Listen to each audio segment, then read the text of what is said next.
How many would say hallelujah for disruption? Hallelujah.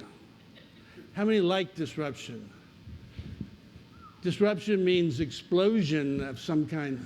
Anybody ever been dissed? It's a lack of respect. And disruption comes with the territory. Would you bring up Psalm 40? I'll begin in verse 1. I think you're going to bring up It says, I waited patiently. So whatever you're in this morning, whatever's on your heart, whatever you're dealing with, David says, I waited patiently. Or he says, intently. Aaron sent me a picture of their dog, Goldie, and it has Goldie in perfect posture by the window looking out because Aaron had left. She's waiting for Aaron to come home. It's like, I said, this is the perfect picture of abiding and leaning into God. And so you wait patiently.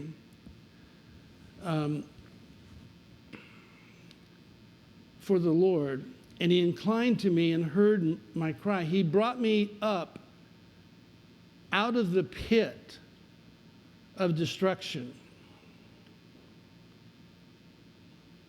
out of the miry clay, and he set my feet upon a rock, making my footsteps firm.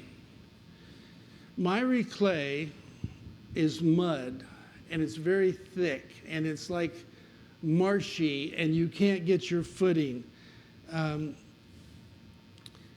I've shared this before, but I had the experience in the military crossing a river where I had to jump. I jumped off a bank, and it was just mud, but the mud just sunk, and it went up to my waist, and my legs were locked in there. And so then I tried to get out, and as you twist, you're like a corkscrew.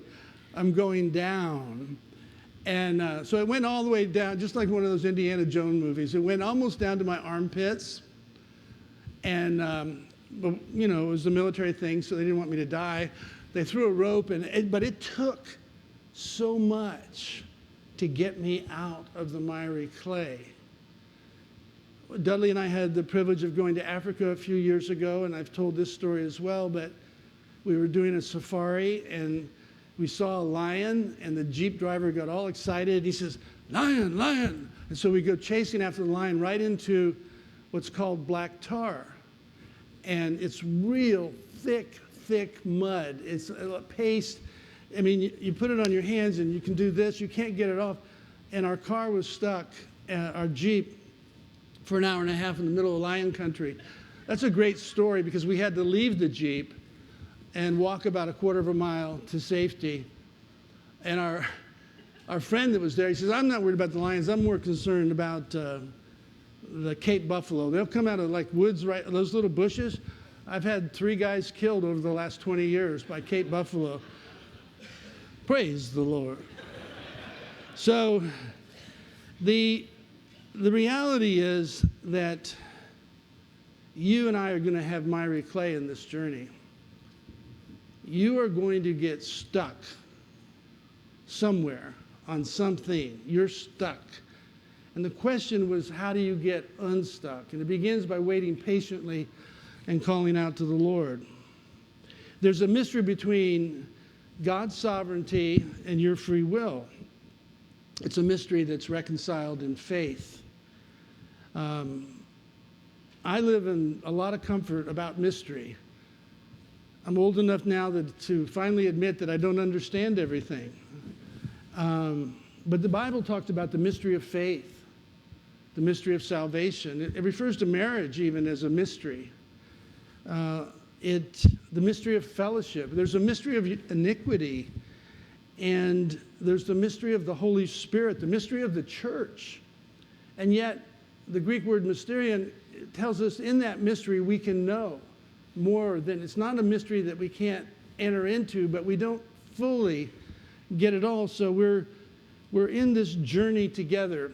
Proverbs 16:9 says, the steps of man are ordered by the Lord, but The steps of man are planned by us, essentially, but the Lord directs the steps.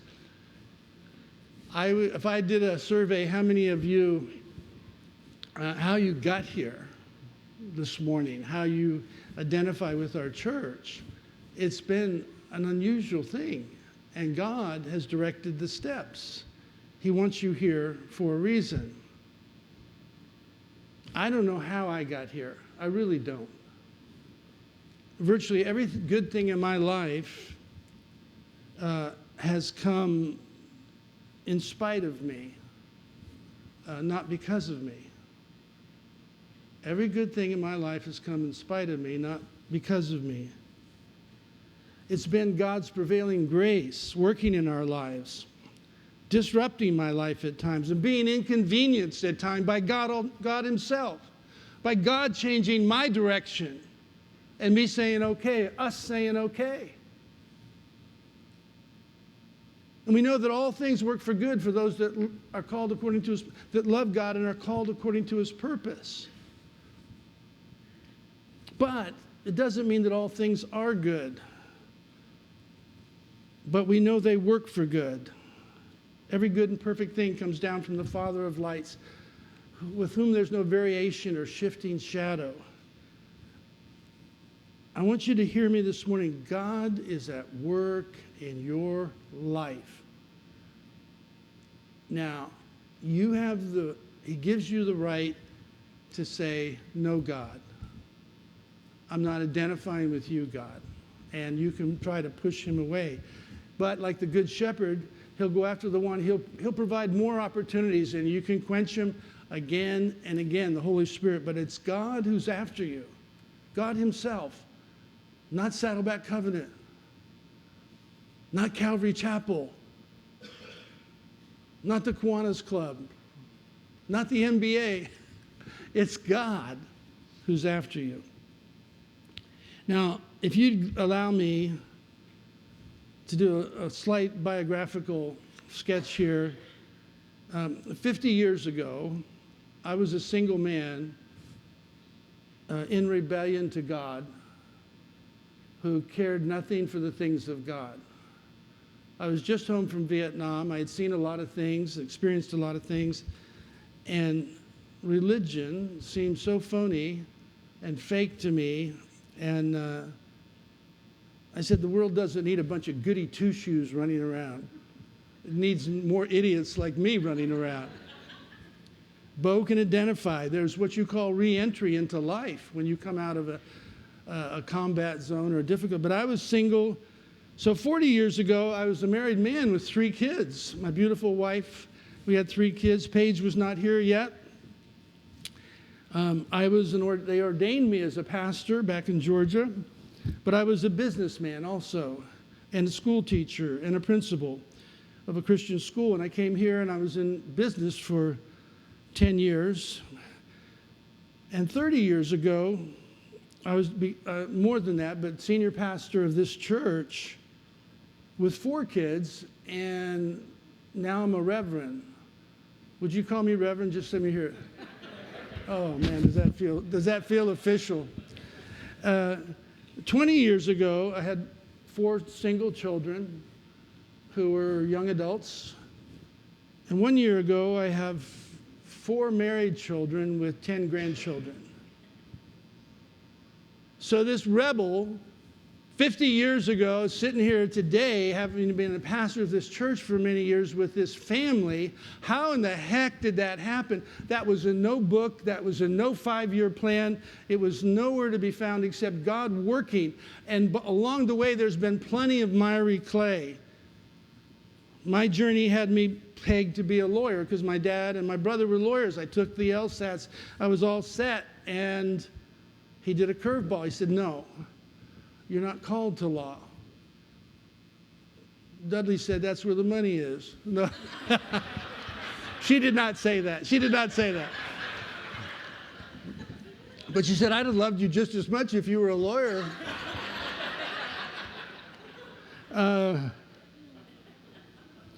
But I wanted to just give that as a backdrop to prepare us for how God may use you in a very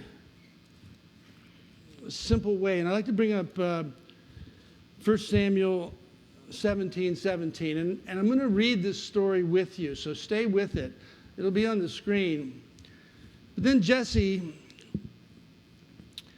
by the way, okay, I'll get to this. Then Jesse said to David, his son, "Take now your brothers an ephah of this roasted grain and these 10 loaves, and run to the camp to your brothers. Bring them these 10 cuts of cheese to the commander of the thousands, and look into their welfare of your brothers, and bring back news of them, for Saul and they and all the men of Israel are in the valley of Elah fighting with the Philistines." All right, so David is the youngest. He's already been disrupted. The prophet Samuel had come and poured oil on him and anointed him, but David didn't know what the heck that meant. He was up watching the sheep. He came down, they anointed him, and then they took off. Saul's the king, and David goes back to taking care of his stuff, the sheep. Now, this is about a 15-mile trip from Bethlehem to the valley of Elah. So basically, his father told him to get a picnic together. He told him what to do. Go get the bread, get this, get 10 cuts of cheese. He didn't give him the 10 cups of cheese and said, take this. He had to work. Go do this. And so David, being the son that he is, and we estimate, some say he's 15. Some say he's 17. Maybe as high as 18, but he's a youth. So verse 20, David rose early in the morning and left the flock with a keeper. Notice stewardship. If you have a responsibility, you don't ever leave anybody high and dry. David took care, the sheep needed to be taken care of. I try to follow that every time I have to leave town, that the flock is covered, even if I'm not here. Because wolves never stop. And took the supplies and went to Jesse as he had commanded him. And he came to the circle of the camp where the army was out for battle array, shouting the war cry. Israel and the Philistines drew up in battle array, army against army. Then David left his baggage. Look at this. He does it again. In the care of a baggage keeper, and ran to the battle line and entered in order to greet his brothers. What a great kid. He's done all this, so he gets there, he drops the stuff off. Where's Eliab? And he said, oh, they're over. And he runs there and he gets, hi, how you doing? It's so good to see you. Everything going all right? And we begin in verse 24. When all the men of Israel saw the man, this is when Goliath comes down. When they saw the man, they fled from him and were greatly afraid. The men of Israel said, have you seen the man who is coming up? Surely he's coming up to defy Israel, and it will be that the king will enrich the man who kills him with great riches and will give him his daughter and make his father's house free in Israel. Now, David had no idea that these kind of statements were going to be made while he was on an errand with cheese. You may think what you do is insignificant, but if God's in it, it may be life-changing. Then David spoke to the men who were standing by him. He's saying, wait a minute. What? What will be done for the man who kills this Philistine and takes away the reproach from Israel? For who is this uncircumcised Philistine that he should taunt the armies of the living God? This teenager in front of all of Saul's army. Saul was a head and shoulders man. He was huge. And Goliath is over 9 feet, taunting. And the Philistines wanted someone to fight him. And if they said, we'll be your servants if we lose. And David looks at that Philistine and says, who are you? Who do you think you are to taunt the armies of the living God? He didn't see 9 feet. He saw God's reputation. He saw that he came to honor God. And so he's mouthing off about this. When someone talks like that, some of us will call him a punk. Listen to verse 28. Now Eliab, his oldest brother, heard when he spoke to the man, and Eliab's anger burned against David. And he said, why have you come down? And with whom have you left those few sheep? Look at how he's putting his brother down. Aren't we awful? What is it about us that wants to lower the person around us, to make them feel less significant? Somehow to make you shouldn't be here. You're not as good. And he says, I know your insolence and the wickedness of your heart, and you've come down in order to see the battle. Wow, are they in for an e-ticket ride in a few minutes? That's old. Disneyland used to have e-ticket rides that's special. It's really old, sorry. There's about 2 people nodding their head. It's amazing. He's just a kid, and he's going there to help his brothers who are in the war, and all of Israel is trembling, shaking in their boots. They're scared to death. And he gets there, and he's not being a big shot. He said, well, who is this uncircumcised Philistine? He's not a covenant person. He's not committed to Israel. He's not committed to the Lord God of hosts. He is not anything.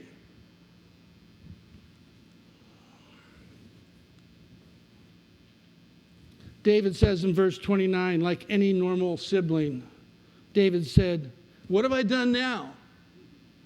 Why does that bother you? Can you see yourself in this story? Have you ever had a sibling or you had a friend where they'd say, well, what did I do now? Or a spouse, possibly? What have I done now? Why, was it not just a question? Then he turned away from him to another and said the same thing, and the people answered the same thing as before. Now, however he was doing this, it made an impact. Because when verse 31, when the words which David spoke were heard, they told them to Saul. And he sent for him, and David said to Saul, listen, this little kid talking to the king. He says, let no man's heart fail on account of him. Your servant will go and fight with this Philistine. I can't even tell you how ridiculous that looked. And Saul said to David, you're not able to go against a Philistine to fight him, for you've been a youth, for you are but a youth, while he has been a warrior from his youth. But David said to Saul, King, I got to tell you something. Your servant was tending his father's sheep when a lion or a bear came and took a lamb from the flock, and I went out after him and attacked him. Now, I have to admit, I've never attacked a bear. Anybody here? I've never attacked a lion. And he said he rescued it from its mouth. He didn't just, but to rescue him, he went and attacked a bear, this little kid. And then he did a lion. It's a real story. He used to stay up there all night, probably a fire, and it's where he's writing the 23rd Psalm. The Lord is my shepherd, I shall not want. Learning, praising God. The heart that he had after God was deepening and deepening, but his job was to protect the sheep. And no bear is going to take it. Parents, no culture is going to take your kids unless you let them. Rescue them from the mouth of that. How you do that is not being mean or religious or controlling, but loving and in their life. And so he goes, I can't even picture what that was like that night. I mean, more than one night. Your servant has killed both the lion and the bear, and this uncircumcised Philistine will be like one of them, since he has taunted the armies of the living God. His whole thing was about God, honor of God. He was not some stud that just was really braver than everybody else. His whole thing was in God. And he says, David said in verse 37, the Lord who delivered me from the paw of the lion and from the paw of the bear, he will deliver me from the hand of the Philistines. I want you to think about your bear and your lion. Do you have one? Has God ever really delivered you from near death or near crisis? Because if he has, you have something that not everyone has. You have a knowledge of God in your soul. You know about the lion and the bear. You are someone to be reckoned with. But let me say this. David didn't pray for the lion and the bear to come. When it came, it was a disruption. It wasn't planned.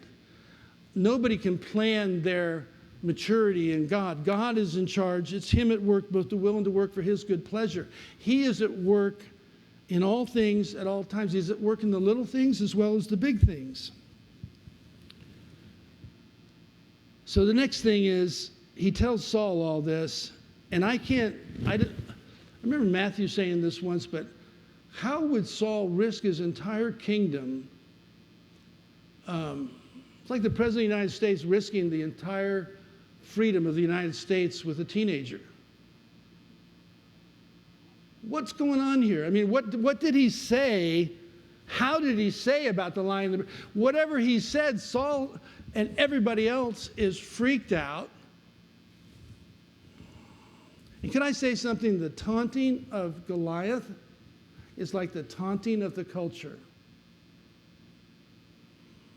Everything's going to hell in a handbasket. You're never going to have this. You're never going to have Social Security. You're never going to have this. Everything's going. We're going bankrupt. We're going this. Wars and all this other stuff. And the enemy, the God of this world, is constantly warring against it. But we are of the lineage of David. So was Jesus, born in Bethlehem, where David's from. Then Saul said to David, at the end of verse 37, "Go, and may the Lord be with you." And Saul clothed David with his garments and put on a bronze helmet on his head and clothed him with armor. And David girded his sword over his armor and tried to walk. He tried to walk, for he could. This was like a little kid on Halloween that you dress up as a knight. And he's so small, you couldn't find the right size. So he's got these clothes dripping off him, the sword's bigger than he is tall, the helmet's twisted around like this. And if you've killed a lion and a bear, you don't need Saul's armor. If you're going up against the government, if you're going up against anything, it's the Lord your God who's with you. But you don't wear somebody else's armor. Someone asked for counsel for me one time, and I knew if I gave it, they would do it. But I knew the way they were, it would backfire, and then they would blame me because they didn't own the counsel. They wanted counsel, but they were holding me accountable for it. Like, what do you think I said, I got smarter as I get older.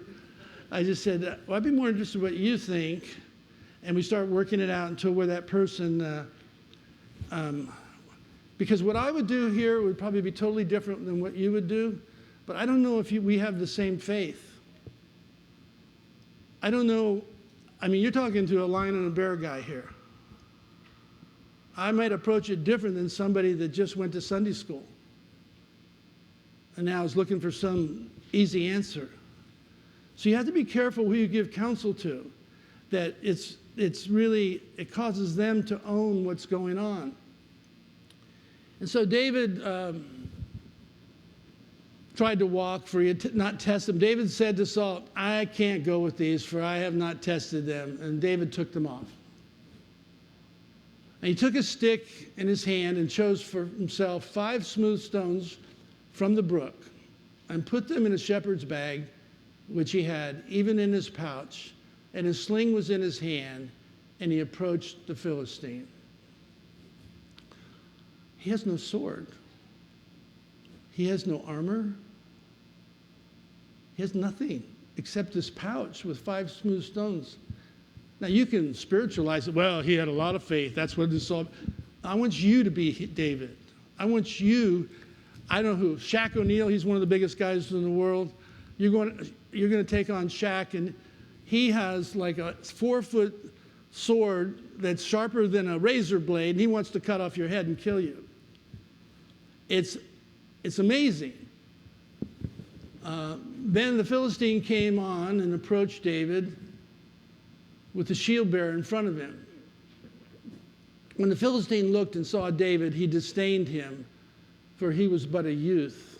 He's ruddy and he was handsome in appearance. The Philistine said to David, am I a dog? Am I a dog that you come to me with sticks?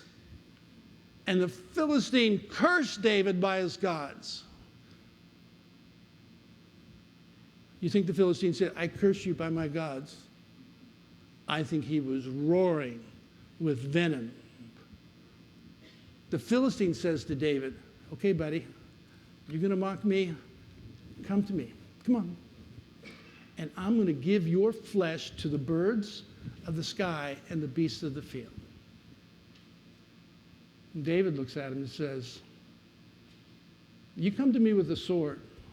You got all the ammo. You got everything on your side. Everything's working in your favor. You got a spear. You got a javelin. I come to you in the name of the Lord of hosts, the God of the armies of Israel, whom you have taunted. This day, he's looking, I mean, I can't even picture the giants right here. I don't know if it's more than from here to the back wall or from here to this. He's looking at him and says, this day, the Lord will deliver you into my hands. And I will strike you down and remove your head from you. And I will give the dead bodies of the army of the Philistines this day to the birds of the sky and the wild beasts of the earth, that all the earth may know that there's a God in Israel.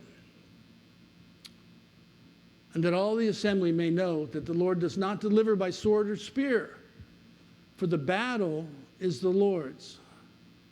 He will give it into your hands. Whatever you're in, it's the Lord's battle in you and through you. It's God working in you. Let him work in you. Don't quench him. Don't blame him. Don't feel sorry for yourself, but fight. Then it happened when David rose, came to draw near to meet David. He ran quickly towards the battle line to meet the Philistines. Okay, first of all, they say Goliath's armor was over 125 pounds, maybe more. David had no armor, so he was nimble. He was fast. And he didn't walk towards the battle line. He ran towards it. I just stand in amazement that this actually happened at a point in time in history, that a human being did this.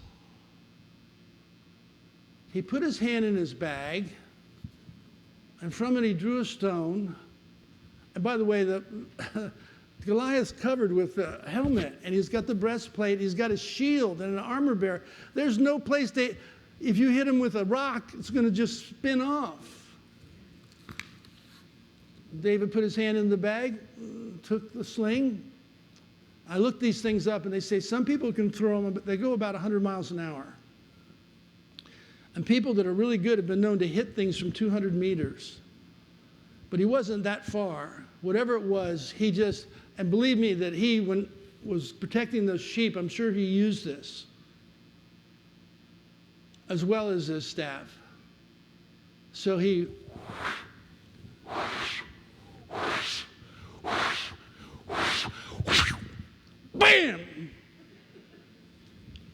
hits him in the only place he could be hit, in the forehead. Boom! He goes down. David prevailed over the Philistine with a sling and a stone and struck the Philistine and killed him. But there was no sword in David's hand. Then David ran and stood over the Philistine and took his sword, the Philistine, and drew it out of his sheath and killed him. I believe the rock stunned him. David killed him and cut off his head with it. This is pretty gritty stuff. When the Philistines saw that their champion was dead, they fled. The men of Israel and Judah arose and shouted and pursued the Philistines as far as the valley and the gates of Ekron. And the slain Philistines lay along the way to Sharim, even to Gath and Ekron. So this story, I could go on, but I want you to think about your life, that you and I are on a journey. I don't know, next week, someone's going to call you into an office. Next week, somebody at a store. Next week, an old friend calls you. Next week, things happen in your life that just seem so random. But God's in the middle of it all. I could go through all the stories of the great men of the Bible, but I want to just kind of go back and do a rendition of David's life. How many of you know that after he did this, he became a national hero? If you've ever been in your life, things are going well, you make the honor roll, something good in your life, but, that's another thing in life. How many of you think you're supposed to be at the top all the time in every situation and you never get brought down? If you're at the top, you will come down and go back up. God exalts, God humbles. So he was minding his business, tending his sheep, playing his harp, enjoying the outdoors, writing songs about pastoral life. He was anointed by Samuel, which was a disruption, which he didn't fully understand. He was just being David. Samuel wanted to pick one of the brothers because the brothers were studs. They were well built. They looked like they'd be a good king. He said, no. Man looks at the outward appearance of things, but God looks at the heart. Whoever you're going to be involved with in your life, look at their heart. Your spouse, your children, pastor their heart, dads, not just their actions. He's an errand boy. He does music on the side. He plays for Saul because an evil spirit had come upon him, and he kills Goliath and he's thrown into leadership. He becomes a victim of his own success. Social media was alive and well. Facebook, Instagram, they were right there because the women of Israel, when they saw what he did, they wrote a song about David. They said Saul has killed his thousands, but David has killed his 10,000s. Unfortunately, Saul heard the song, and from that day on, he hated David and saw him as a threat. I say social media because I adjure, especially the young people, I never say anything serious in text anymore. I never try to solve a problem in a text. How many have done that? Successfully. Because they can't tell your tone, your nuance. If you say, well, I'm really sorry if it hurts your feelings, hope you have a nice day. Where if you're in person, oh man, I'm really sorry. I didn't want to wreck your day. And it's different, but we're so acerbic, we don't see between the lines. And so Saul heard this. So Saul is basically David's boss, and so he tries to kill David. But before he does that, he offers David a chance to be the king's son-in-law, and for a daughter. And David does what he says, and then he marries the daughter off to someone else. Essentially, Saul lied to him. He said, well, I have another daughter. And so Saul says, I don't want to kill him. I'll just get him killed. So he says, I would like 100 Philistine foreskins for a wedding price. It's very graphic, I know. It's in the Bible, though, you know. And so David goes out and gets 200. He comes back with 200 of those, and he marries Michal and says that she loved him. He eventually, Saul goes after him. Saul starts trying to kill him. He eventually goes over to another king for protection. And when they see David, they know about what kind of soldier and warrior he is, and they're threatened by him. And David realizes they're going to kill him. So what does he do? He acts insane. Do you know this story? He acts insane. He starts foaming at the mouth, down his beard. He starts scribbling on the wall. And the king said, "Don't I have enough madmen in my own kingdom? Get him out of here." And that's how he saved himself that time. He was a constant fugitive, public enemy number one, yet he was innocent and respectful. You may be in trouble and be very righteous and doing the right thing. And why is this happening to you? I don't know, except God's disrupting things for something beyond your understanding at the time. It says you form a company. Would you bring up 1 Samuel 22:1? This is the beginning of David's church. He forms a company. Do we have that one? And David departed from there and escaped to the cave of Adullam. And when his brothers and all his father's household heard of it, they went down there to him. Everyone who was in distress, this is the beginning of the church. This was the flyer that went out over the Saddleback Valley. Everybody's in distress, come on. Everyone who's in debt, anybody, you're going bankrupt, belly up, we want you at our church. And then he says, and everyone who's discontented, you're mad at people, you're mad at your family, you're mad at your boss, you're mad at your teacher, you're mad at your coach, you're mad at the president, we want you here. That's what he got for his group. And discontented gathered to him, and he became captain over them. Now there was about 400 men. Later, some of them were described as worthless men. But this was his troop. This is what God gave him. For what? For killing the giant, for being faithful, for honoring Saul, for it says his words did not fall to the ground. Eventually, Saul is killed. He falls on his own sword. David became very close to Jonathan, Saul's son, and Jonathan's killed in battle. So your best friend is killed.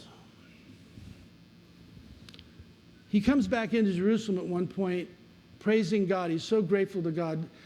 And he had on linens, I guess, but he was dancing and singing before the Lord with all his might. And his wife looked at him and scolded him.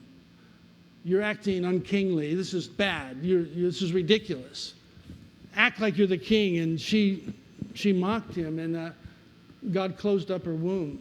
She never had children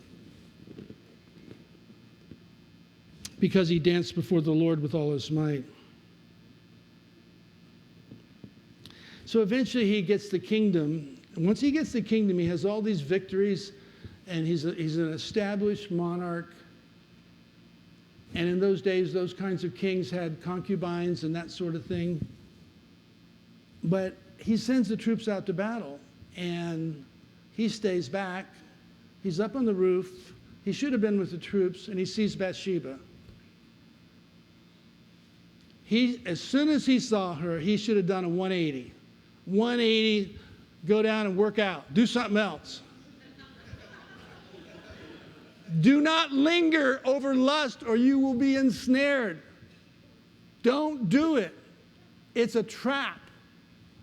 David got trapped. He looked, hey, you're Uriah's wife. I meant you, because Uriah, his husband, was one of his 30 mighty men. It was like one of his best friends. Hey, come on over. Of course, you know the story. He commits adultery. She gets pregnant, but then now he's really in trouble. This is the guy that killed Goliath, by the way. So he's working this system. He decides I can't deal with this pregnancy. This is going to ruin everything. We got to get Uriah in here now. We can say it's an early birth or something. So Uriah comes in from the field, and David invites him up to the palace and gets him drunk. And he wants, because he figures Uriah will then go back to his wife that night, and that'll explain how she got pregnant. It will be no big deal. But Uriah was such a righteous man, he wouldn't be with his wife during battle while his own men were suffering in the field, so he laid on the concrete that night, wouldn't go there.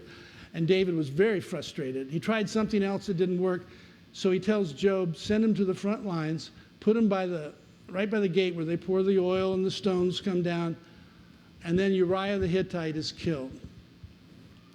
When that happens, David feigns mourning. He goes, oh, poor Bathsheba, she has no husband. So he brings her into the castle or into the kingdom, and it looks like he's a benevolent monarch caring for his close friend.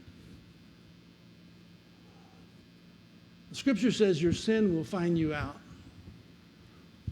Not the pastor, but the sin will find you out. If there's something there, it will be found if you're dealing with God. So he's going along for several months. She's getting ready for the baby, and then Nathan, the prophet, talks to him one day and says, hey, I got a question for you. Sure, Nathan, what? Well, if a man had everything he wanted, he had everything. He had waterfront property, he had beautiful cars, homes, he had it all. And this other guy had a little shack, up in the mountains. And someone comes along and says, I want that shack, and takes it from that man. What should happen? And David basically says, that man should die. And he used it with David. He said a man had one wife whom he really loved, and this other man had anything he wanted and goes and takes that wife. That man should die. And David looks at him, and Nathan goes, thou art the man. And David falls on his face. For 7 days, he doesn't eat. She goes into labor, has the baby's sick, and eventually David's praying for the baby. They think he's lost it because he doesn't talk to anybody during this time. He's just on his face praying. The baby dies. He gets up, and after the baby dies, he washes. And he said, what are you doing? When the baby was alive, you were like a madman. Now the baby's dead, you're getting up. He said, who knows? Maybe he could have brought him back. The Lord would have brought him back. Because what Nathan said to him, he said, the Lord has forgiven you of your sin, but the sword will never leave your house. This is another thing Christians don't seem to understand sometimes. God certainly forgives us, but there are consequences to what we did. If I committed murder and I was found guilty and put in prison, God could forgive me, but there are still consequences to the murder that I committed. He doesn't erase all of our past actions. And David was forgiven, but he said the sword wouldn't leave his house. I'm giving you a lot of information here, but I'm trying to give you an overview.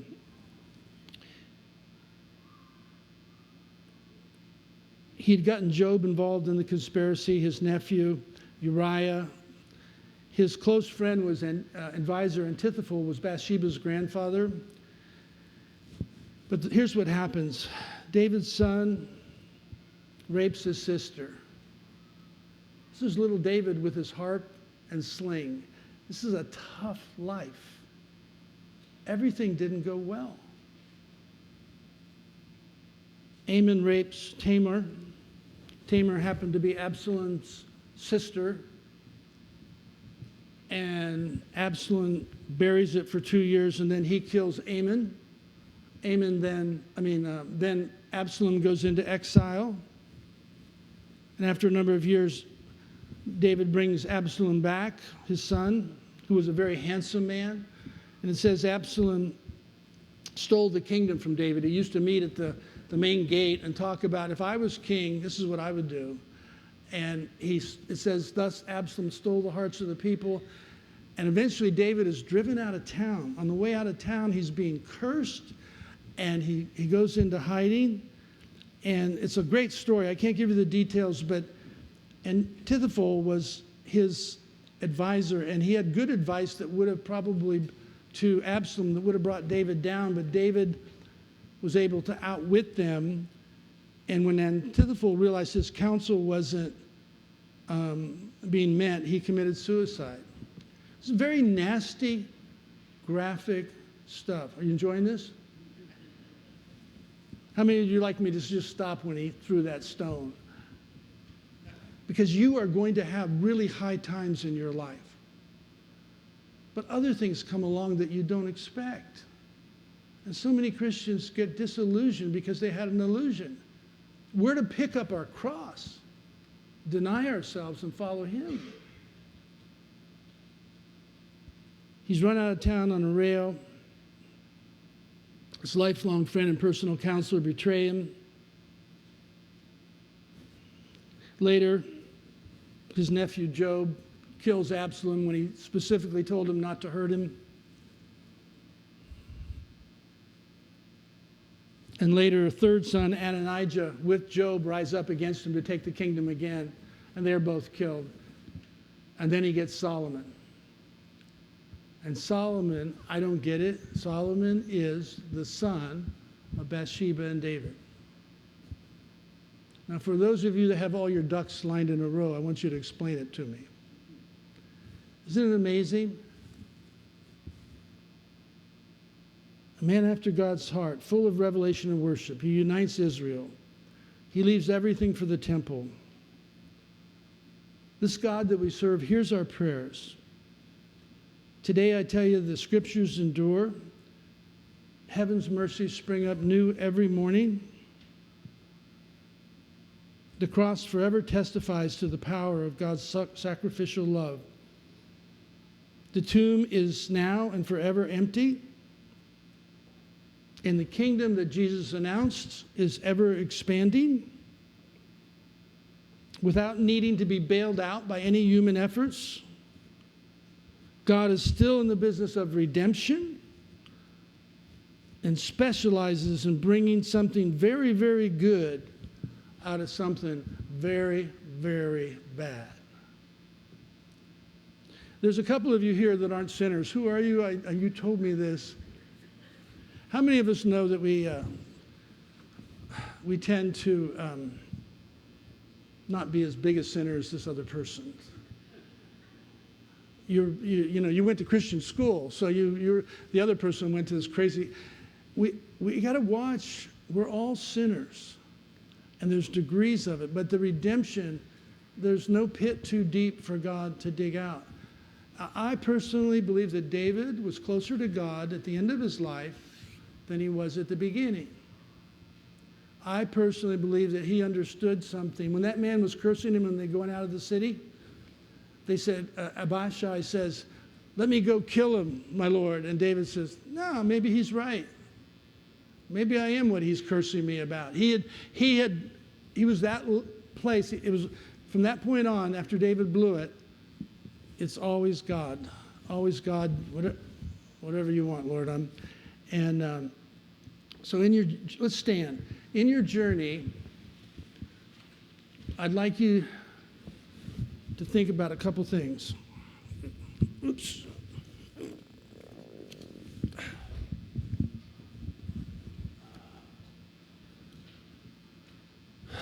Number one,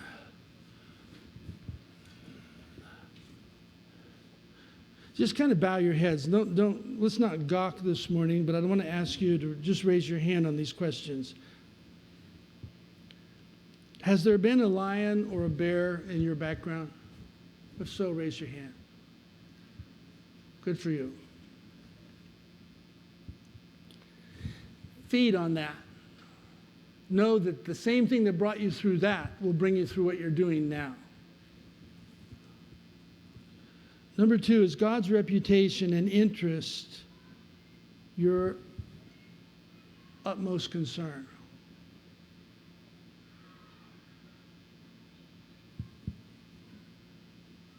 Very good. And number three, can we trust what seems random and undesirable disruption is part of God's sovereign plan in our life. Can you and I find peace when we don't understand? I say we can, but we got to do it His way.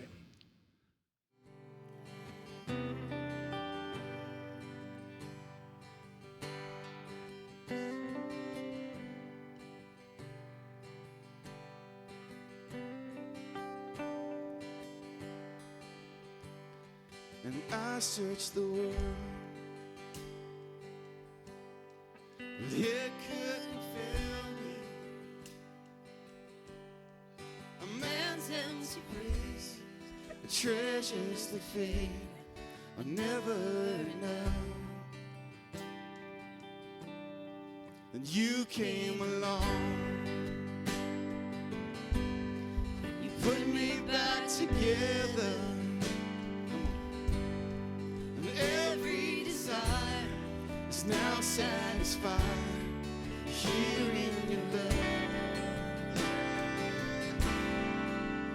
Oh, there's nothing better than you.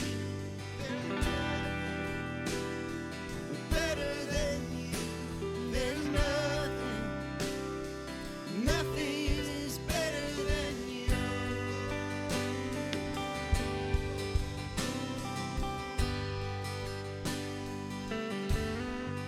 I'm not afraid to show you my weakness, my failures and flaws. You've seen them all, you still call me a friend. Because the God of the mountain is the God of the valley. There's not a place your mercy and grace won't find me again. Oh, there's nothing better than you. There's nothing better than you. Oh, there's nothing is better than you.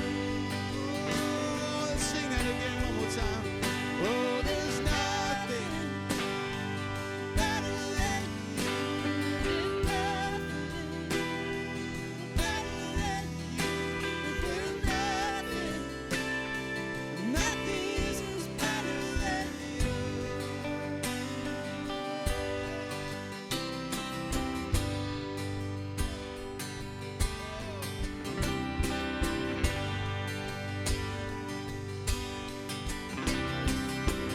You turn mourning to dancing. You give beauty for ashes. You turn shame into glory. You're the only one who can. You turn mourning to dancing. You give beauty for ashes. You turn shame into glory. You're the only one who. You turn grace, Lord. You turn grace into garden. You turn bones into army. You turn seas into highways. You're the only one. Yeah, you turn grace, Lord, sing it out. You turn grace into garden. You turn bones into